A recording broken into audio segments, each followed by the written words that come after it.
Hi, thanks for joining us. My name is Valerie Blaine. I'm a naturalist, recently retired from the Kane County Forest Preserve District. Behind the scenes with me is Dana Bateman.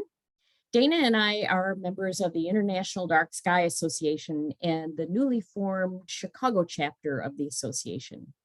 We work to restore and preserve dark skies. A big part of what we do is encourage people to be part of the solution to light pollution. If you're joining us for the May 11th premiere of this video, you'll find us live in the chat. Please feel free to drop your questions and comments there. We're here particularly for World Migratory Bird Day.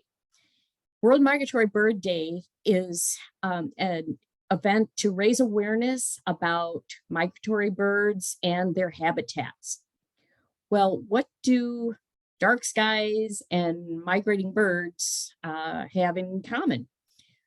Well, stick around and you'll see. I'm going to take a second here to get my slide deck up and we will dive in.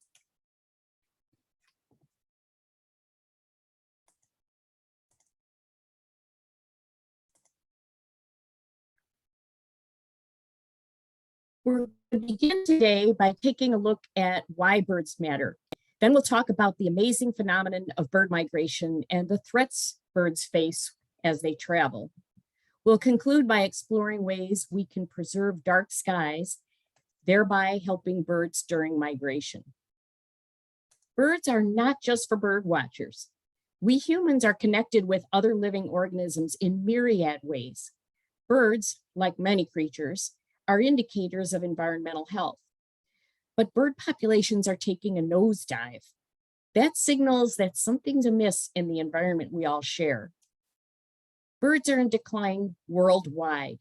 Some 48% of existing bird species are known or expected to be undergoing population declines. There's been a cumulative loss of nearly 3 billion birds since 1970 across most North American biomes. These sobering numbers signal a pervasive and ongoing crisis for birds. It should signal something significant for us too. We share the same air, water, and living space with birds, so what's affecting them is likely to affect us as well. What are the drivers of bird decline? Well, one of the main factors is habitat loss and additionally habitat degradation. In other words, not only are birds' homes disappearing, but many of the habitats that remain are in bad shape. One of the factors in the decline of habitat health is light pollution. What is light pollution and why is it a big deal? Well, simply put, light pollution is the excessive or poor use of artificial light at night. There's too much light, it could be unnecessary light, or just simply misplaced light. To understand the impact of artificial light, we need to step back in time, way back. All species on the planet evolved under a very regular alternation of day and night and night and day. This is called circadian rhythm. Circadian rhythm has been predictable, reliable, and constant.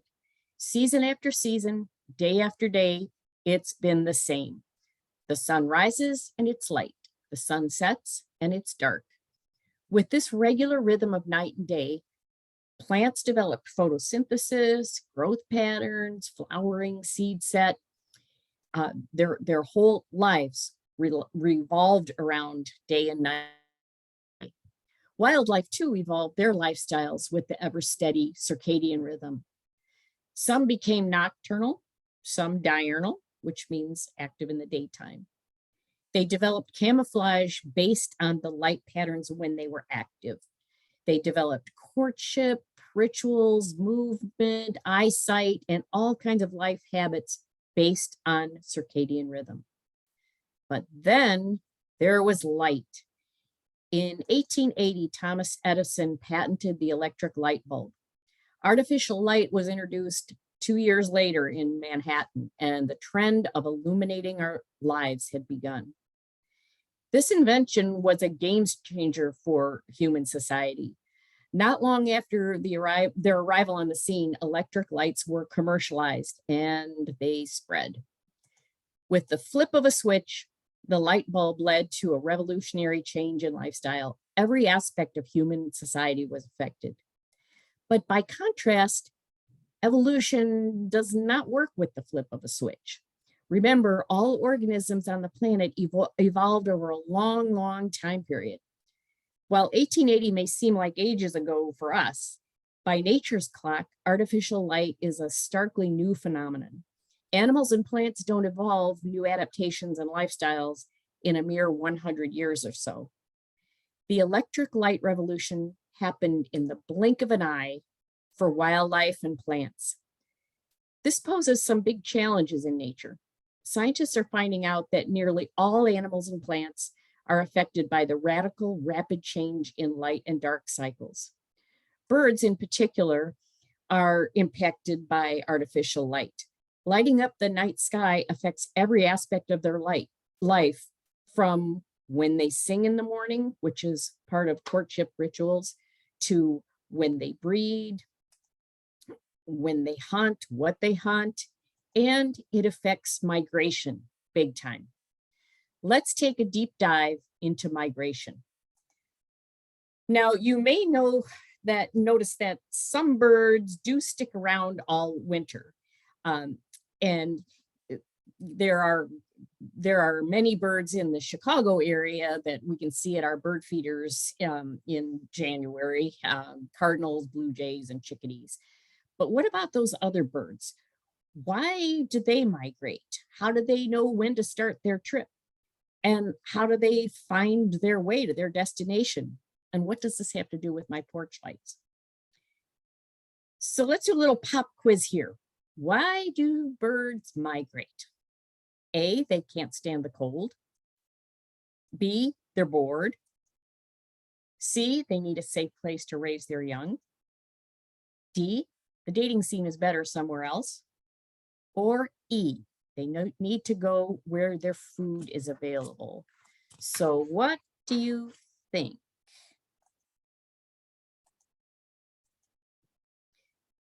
The reason that birds migrate is that they need a safe place to raise their young and they need to go where food is available. If we take, for example, this warbler on the left, you can see that it's on its nest. This is a songbird that needs to be free of predators such as snakes and things like that. So even though it winters in Central and South America, it goes farther north, way far north to the North Woods in North America and Canada, where it's free from some of those predators. The sedge wren on the right, you can see it's an insect eater. This guy, if it stayed around in the wintertime in Northern Illinois, it would be hard pressed to find any insects to eat. This is a kind of bird that flies south, migrates south in the winter where food will be available. So migrating birds put on their traveling shoes twice a year because ultimately moving is the best way for them to survive and reproduce. It all boils down to reproductive fitness. Food, safety from predators, it's all part of success. There are several main routes that birds take when migrating through North America. These are called flyways. You can think of them kind of as the interstate highway system. There are on-ramps and off-ramps. And just like when we're taking a trip across the country, we need to take exit ramps to get off and fuel up and take a break, stretch our legs. Birds need to stop and fuel up as well. This is one reason that we get to see great diversity of birds during migration here in the Chicago area. There are lots of birds en route and they find our woodlands, prairies, wetlands, our gardens, very good places to get the calories that they need to move on. It should be noted that there are many flyways, kind of like two-lane highways in the grand scheme of things. rivers such as the Illinois River, the Fox River, or if you are near the Great Lakes, you'll know that a lot of birds follow the shoreline of the lakes as they travel. Some birds are short distance migrants and some are marathoners. So robins, for example, the robin on the left, they don't migrate great distances. Some that we see here in the summer, that we see in northern Illinois in the summer, may have just come up from southern Illinois or Tennessee. And similarly, there are some that may spend the summer up in Wisconsin and they come down to northern Illinois or central Illinois for the winter. But the little guy on the right is a black-polled warbler, and this is one of the most amazing long-distance migrants. The black-poll weighs barely half an ounce, yet it travels from the boreal forests of Canada to South America, Venezuela, and Colombia. And it does this not just once, but twice a year. It's a trip of about 12,000 miles one way. So how do birds know when and where to go? It's not like they can just check a calendar and see when it's time to get ready and when it's time to depart. They get their primary cue from the change in day length. The seasonal changes in day length are very reliable. Unlike weather, which, as you know, is very fickle. It can change from one day to the next, 1 year to the next. The seasons might seem very different, but the very regular and predictable change from the winter solstice to the summer solstice, the days get steadily longer and longer. Then from the summer solstice to the winter solstice, they get very reliably shorter. Birds can detect this. They get their cue, and this affects their hormones, which in turn kicks off a series of physiological changes. For example, increasing flight muscles before their trip, or getting rid of extra weight. Some birds, some songbirds, for example, will decrease the size of various organs, extra baggage while they're traveling, and then when they get to their destination, they can regenerate those organs.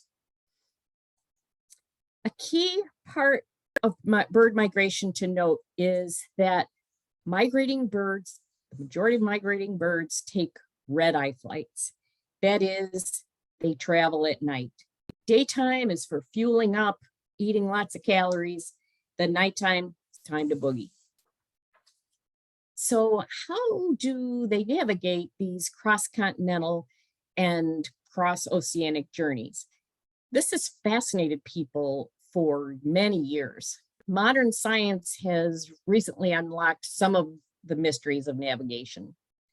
Scientific research has determined that birds use a combination of tools to find their way from wintering grounds to breeding grounds and back again. Some of the tools in their toolkit include landscape recognition. So they use their eyesight to recognize landmarks along the way, but they also use their eyes to imprint on the pattern of the sun and the stars. This is called celestial navigation. They also can use the Earth's magnetic field to help migrate. They have little bits of iron in both their ears and in their chest that play a role in kind of reading coordinates like a GPS, and using the Earth's magnetic field to get themselves on the in the right direction. And scientists have recently found that birds make it sort of an olfactory map of the land that they're traveling. And this also helps the bird to orient itself. Let's take a look at landscape recognition for a second. Just like you may memorize the route to a friend's house out of state, you'll know that when you reach the target, you turn left and you get to the silo at the south of town, you turn again. Birds have landmarks that they can cite as well. So imagine a bird's eye view in, say, 1820, before artificial lights. This is what a bird might see looking down on the Chicago area. Today, this is what the landscape would look like. Pretty different. And with every new strip mall, every new housing development that replaces a woodland or a field, the landscape changes, and that proves to be a challenge for birds in terms of landscape recognition. Then let's look at the celestial map. So we mentioned earlier that birds can read the position of the planets and the stars and the moon in the night sky, minus the labels. So before artificial lights, a bird may have seen a sky like this with the North Star and the Big Dipper. But today, a migrating bird might look down on scenery like this. And it is becoming more and more bright when they look down than it ever was before. So the moon, of course, the moon can be super bright too. In a natural setting without artificial light, this is what the moon might look like to a migrating bird. But with artificial light, this is what a lot of birds see.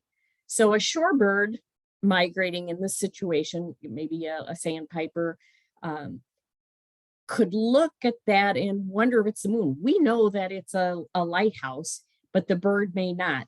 And all the lights on the shore are all together. This is a very confusing scenario for a bird. So in short, the artificial lights are kind of scrambling the navigation systems of birds. So remember that birds evolved with an unfettered night sky as a map. The sudden appearance of artificial light at night poses a danger to birds. Blinking and twinkling lights on the ground really mess up their navigation systems. Now, artificial light can do two things. Artificial light can give the appearance of a sky full of stars, can kind of flip the celestial map to the ground, but also beams of light lure birds in. It's like they're drawn to a source of light, and they can't help but go towards it. And if they do this, they might circle around that light until they're exhausted and they fall to the ground. If they rally their strength and get up again and try to resume their flight in the morning, they often collide with the shiny surfaces of modern buildings, and that proves to be their death. They're also at a great risk of predators on the ground, whether it's on a sidewalk or in your garden. So it's a bad situation for birds. One glaring and tragic example of the challenge of light pollution is the Tribute in Lights, an annual memorial to the victims of the 9/11 attacks in New York City. The tribute is emotionally very moving. And some of you may have seen it already. It's a very important reminder of the victims of the terrorist attack, but it comes at a cost that some people weren't anticipating. The memorial comprises two beams of very bright light. The two beams represent the Twin Towers. The lights are made of 88 7,000 watt xenon light bulbs. It's very bright. The light is visible up to 4 miles high in the sky and within a 60-mile radius around Lower Manhattan. And here's the problem. The tribute occurs during peak migration in the fall, September 11th. According to Annie Barnard in the New York Times, the light tribute attracts bird densities up to 150 times their normal levels. Concerned birders and scientists noticed right away what was happening when the memorial lights were turned on. Birds were sucked into the light. They started to collect data, and they compiled a study of a 7-year period between 2008 and 2016 and found that the lights affected the migrations of 1.1 million birds. And it doesn't have to be something as extreme as the lights of this memorial.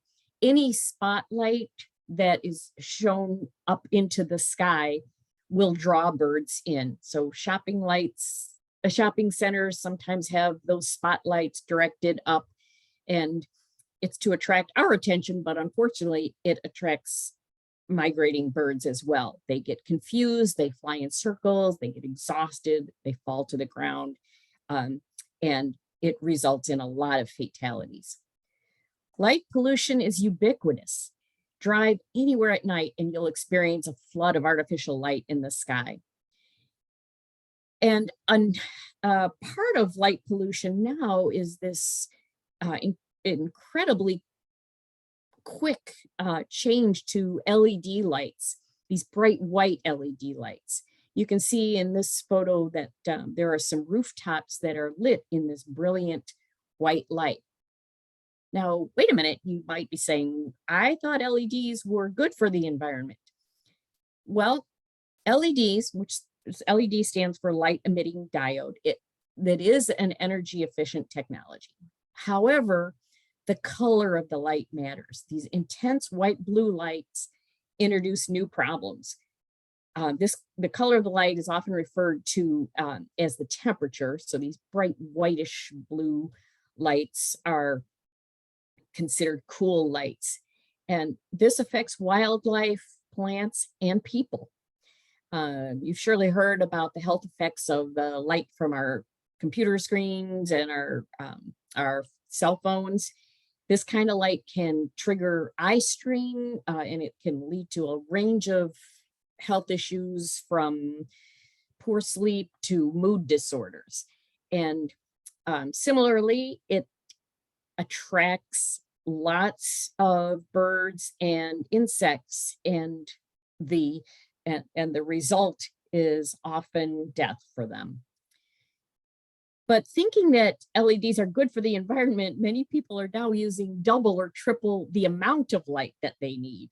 So any energy savings that they thought they might get are most likely erased by the fact that they're using so many more lights.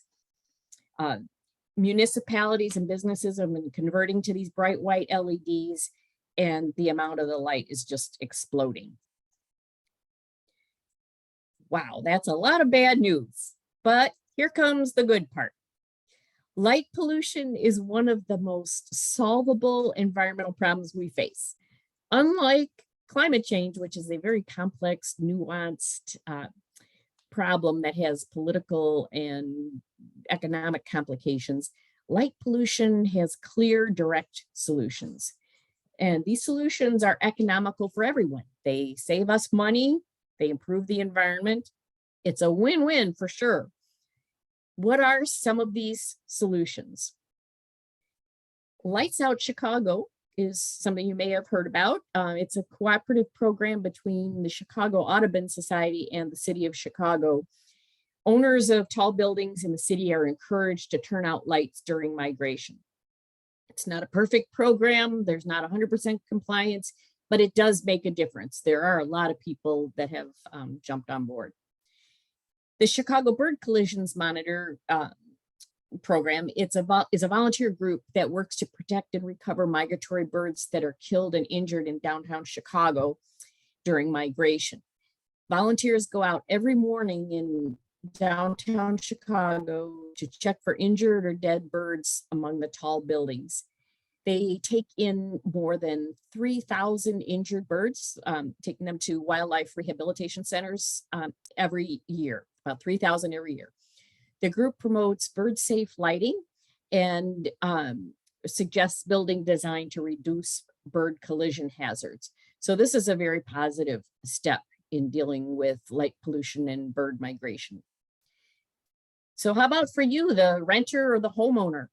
There are some very simple and effective things that you can do right away. One is use only the light that you need. 2, use energy efficient bulbs only as bright as you need. Shield the lights or direct them down. You don't need to light up the sky if you just want to have your front porch lit. Use only light when you need it. Choose the warmer color bulbs. And if you're so inclined, check out the International Dark Sky Association. We're providing a bunch of links with resources, including the IDA and the Chicago chapter, so you can find resources for what kind of lighting is recommended and all kinds of actions that you can take. So in summary, we've looked at the amazing natural phenomenon of migration. We've seen that it's been honed by evolution over many millions of years. We examined the multiple strategies that birds have developed for making long distance journeys, not once, but twice a year. We learned that the driver of their urge to travel is the need to maximize their reproductive success. We've also seen that within a sliver of time, artificial lights have impacted birds' travels and their very livelihood. Bird migration is happening. It's happening right now, tonight. But what's also happening is that artificial light is distracting, confusing, and killing birds. Due to this artificial light, birds are expending calories they can't afford to lose. They're colliding with windows. They're losing precious time to get to their destinations. But the good news is that everyone can help preserve dark skies for migrating birds.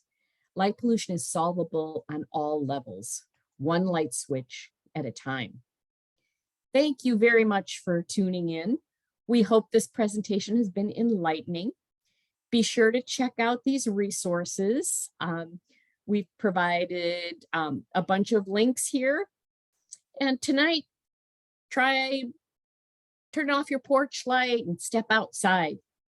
Look up, and whether it's overcast or clear, know that there are going to be birds migrating overhead. If you listen carefully, you might hear their soft calls to each other as they keep in touch during their flight.